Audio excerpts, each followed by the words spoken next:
In a major verdict, the Supreme Court has set aside the election of BJP MLC M.K. Pranesh from the Chikmagaluru local authority's constituency and declared Congress candidate A.V. Gayatri Santegowda as the duly elected member.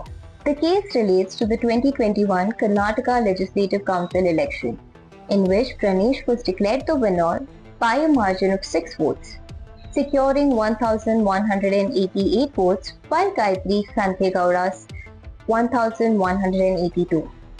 Gayatri challenged the result, alleging that election rules had been violated. She claimed that ineligible nominated members of town panchayats had cast votes and also raised objections over the acceptance and rejection of ballot papers, as well as irregularities during counting.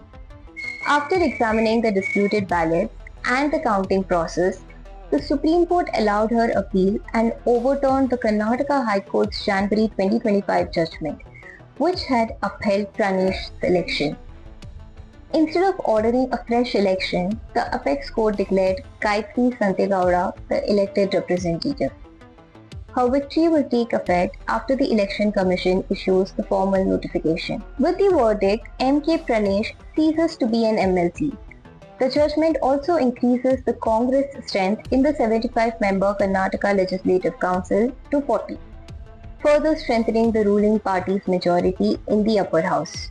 Reacting to the verdict, Karnataka Congress President P.K. Hariprasad welcomed the decision and said the judiciary had upheld the people's mandate.